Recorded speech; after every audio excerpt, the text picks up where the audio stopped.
Hi friends, welcome back to my channel. My name is Kim. If you're new here, thank you so much for stopping by. I hope that you will stick around by hitting that subscribe button down below. I also noticed that since my last video, we have quite a few new subscribers, so welcome. So glad that you've joined us. So today, I know I've been gone for a minute. I owe you an April wrap up, which is coming soon, as well as a May wrap up at this point. Sorry for disappearing yet again for a smaller amount of time, yet still disappearing. I'll update you a little bit more on that. Lots of life changes happening. Anyways, today I want to talk about what books I'm going to be reading in June. So let's get right into it. Okay, so here we are, June, getting into those summer months. My reading is expanding a little bit beyond thrillers, which is good. Starting to feel a little bit in the mood for some different things.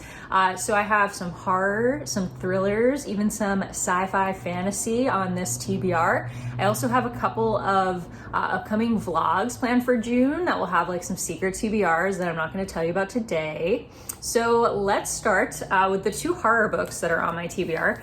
Lots of library books here. I've been using my library quite a bit because I'm trying not to spend all of my money on books, and my library actually has a lot of great new releases. So the two horror books that are on my TBR for this month, at least officially, are The Fervor and Sundial. So let's start by talking about The Fervor. This one I've been waiting for quite a while. I had it on hold. It's one of my most anticipated for the month of June, or just like this season in general. I have never read anything by this author, Alma Katsu, but I am interested in her other book, The Hunger, as well. So I'm gonna read this one first, see how it goes. Maybe I'll check out her other book.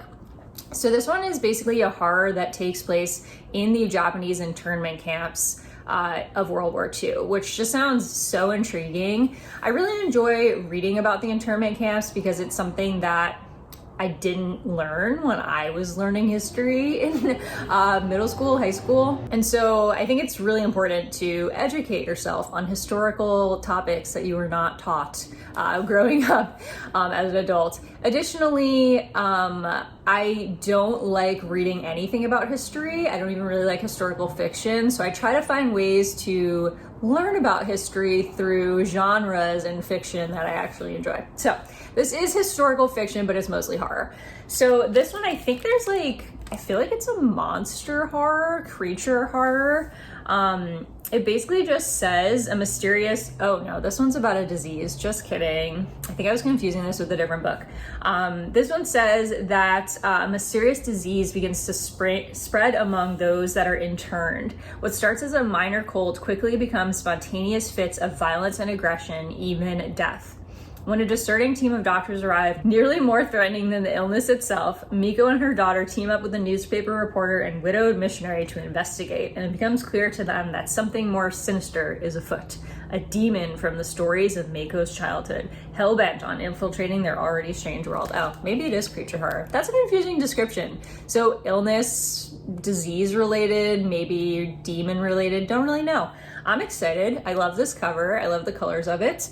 Yeah, so this is definitely on my TBR. I'll probably be reading this like earlier on in the month. The other horror book I kind of picked up randomly from the library, and I'm not really sure why, but it's Sundial by Catriona Ward. So I actually read Last House on Needless Street and I didn't really like it. I think I ended up giving it 3 stars because I respected it for what it was, but like my personal enjoyment was not very high. I really didn't like, I know I'm not really reviewing that book, but we're just gonna talk about it. I didn't really like the twist in Last House on Needless Street. I thought it was kind of cheap and it made me feel uncomfortable. And so I'm hesitant to read another book by this author, but this cover is gorgeous. Everybody's reading it, and basically I'm just having like FOMO, and I want to read it too. Plus this one sounds a little bit more up my alley than Last House on Needless Street did. I feel like that one I 100% picked up because of the hype, while this one, the description actually sounds appealing to me. I think that this is like weird evil child kind of horror. So basically, there's this woman named Rob, And she has a husband, 2 kids, a nice house in the suburbs, but she fears her oldest daughter, Callie, who collects tiny bones and whispers to imaginary friends. She sees a darkness in her daughter, and she decides to take her back to her childhood home in Sundial, deep in the Mojave Desert. And there she has to make some sort of horrible choice. So her kid's weird, possibly evil. I'm down. I like anything with like weird, evil children. Side note, I actually had a nightmare about an evil child the other night. So we'll see how this adds to that. Okay, now some mystery thrillers. So I have Confessions by Kanae Minato. And this is one I've had on my TBR for a while. I actually have had this from the library for like a month and was planning on reading it last month because it was the Literally Dead book club pick. I still have a little bit of time because the live show is not till the 5th. So I could get this in. It's like not even that long. It's like 200, a little over 200 pages. I could get this in before the live show, and I think I'm probably going to, because otherwise I feel like I won't have the motivation to read this. The reason I haven't been able to read this is because it's about a teacher like talking to their students, and I'm a little like raw right now on that subject.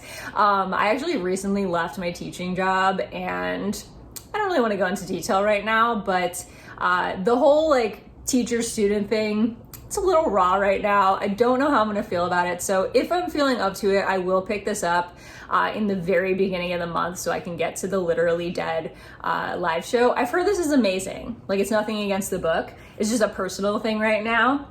But basically, this is about a teacher that she called off her engagement in the wake of a tragic revelation. She has nothing to live for except her only child, 4-year-old Manami. Now, following an accident on the grounds of the middle school where she teaches, Yuko has given up and tendered her resignation. But first, she has one last lecture to deliver. She tells a story that upends everything her students ever thought they knew about 2 of their peers and sets in motion a maniacal plot for revenge. I've heard this is like really twisted and disturbing, and normally I would be so down for that. Yeah, just a little bit of like a raw subject matter personally, but hopefully I'll get to it. Okay, then I have Tripping Arcadia by Kit Mayquist. Total random like pickup at the library, no idea. I had never even heard of this book before seeing it at the library, but I was like totally, the lighting's kind of weird with the cover, but I was totally drawn in by this cover, and then I read the description and I was like, okay, I'm down. This says it's a gothic novel. It's basically, this is a little more like literary thriller than I normally go for. But it's about a med school dropout named Lena. She's desperate for a job, any job. She has to help her parents. They're like almost bankrupt. She ends up taking a job working for one of Boston's most elite families, as illustrious as they are secretive. She ends up taking the job no matter how bizarre or vague the job description is, according to the description here. Basically, she becomes an assistant to this family. They're really weird and they do destructive and creepy things. And she gets drawn into the craziness of this family. I think there's also like a love story here with the sister Audrey.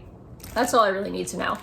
It says that it's for fans of Mexican Gothic. I enjoyed Mexican Gothic. It wasn't like my favorite thing ever, but I could be down for another Gothic thriller. I think there's like poison involved. So I don't know, kind of a random cover pickup from the library, but I think it might be fun. Okay, then I have 2 sci-fi fantasy-ish books, which is not my normal jam lately, but these both sounded really good, and so I got them from the library. They were available. So the first one is Library of the Dead by T.L. Huchu.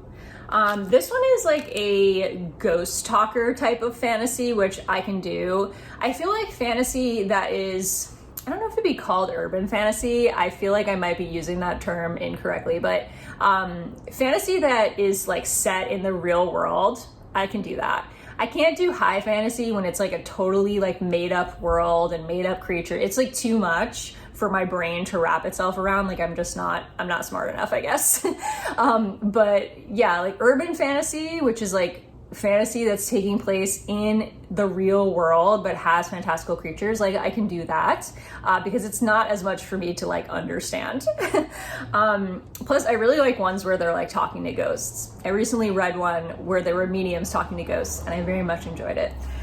So this one is about a ghost talker named Ropa. She lives in Edinburgh. I love books that take place in Scotland because it has like the perfect creepy vibes. And so it says that she now speaks to Edinburgh's dead, carrying messages to those they left behind. A girl's got to earn a living, and it seems harmless enough until that is, the dead begin to whisper that someone's bewitching children, leaving them husks, empty of joy and life. She goes investigating to figure out what this is. This actually sounds a lot like that City of Ghosts V.E. Schwab middle grade series. I feel like the same exact thing was happening in that book where she was like talking to ghosts and they were sucking the lives out of children. So I don't know, maybe this will be like a more adult version of that. I did enjoy that book, so we'll see. Okay, this one is sci-fi, I think, but I'm like reading the description and now I'm like, maybe it's just fantasy. I mean, if you look at this cover, like this like glare is terrible, but there's like literally a fish amongst the stars. Like this cover screams like space story. Like I thought this was about people in space, but like then I read the description and I don't think that's true. So this says that this is about a girl named Shizuku Satomi who has made a deal with the devil. To escape damnation, she must entice 7 other violin prodigies to trade their souls for success. She has already delivered 6. When Katrina Nguyen, a young transgender runaway, catches Shizuko's ear with her wild talent, Shizuko can almost feel the curse lifting. She's found her final candidate. And then apparently she meets this person who's like a retired starship captain. I guess that's where the space comes in. Interstellar refugee, mother of 4. Oh, sorry, it's a woman. And it says she doesn't have time for crushes or coffee dates, but with her soul on the line. But Lon's kind smile and eyes like stars just might redefine a soul's worth. Okay, this is kind of different than what I thought it was, but that's okay. We'll try something new. It seems like there might be some love in this. It seems like it might be more literary fiction, even though it's like under sci-fi fantasy. I don't know. I don't know what I'm getting myself into with this, but I hope there's some spacey stuff. Like I picked this up thinking there was some spacey stuff. The other 2 I don't have yet. I'm hoping that my library holds are gonna come in because I'm like next in line and I need to read them this month because they're both for like book club. So the first one is going to be Children on the Hill by Jennifer McMahon. This is another one of my most anticipated for June. I read The Invited by this author and I have The Winter People that I'm planning on getting to soon. Talk about that in a minute. But this sounds right up my alley. I love the cover and I really am excited to read this. This is for the book troop, which is Gabby from Gabby Reads book club that I try to participate in every month. Unfortunately, I've missed the live shows like the last 2 months due to personal things, but yeah, definitely going to read this one and hopefully make it to the live show. Okay, so this one is apparently based on Frankenstein. I didn't realize until I just looked at the description again. I think they just added that, but it is about a psychiatrist named Dr. Helen Hildreth. It takes place in the 70s. She works at this like renowned treatment center for children. And she also has like these 2 grandchildren at home that she's very close with. But I guess she brings home one of the kids from the treatment center and that's when things get weird. So I guess we have another like weird evil child book on our list for this month. So that will be fun. It says that the 2 grandchildren invite this new child to join their like monster club. And she fits right in and everything's all happy in the past. And then there's like another timeline, I guess, happening in 2019 with somebody named Lizzie Shelley, which I assume is a play off of Mary Shelley. And she has a podcast, Love Me a Podcast Story, called Monsters Among Us. And she is investigating a sighting of a monster and a young girl being abducted nearby. So I assume these two storylines are going to go together, and that the evil weird child from the treatment center is probably the one who created the monster.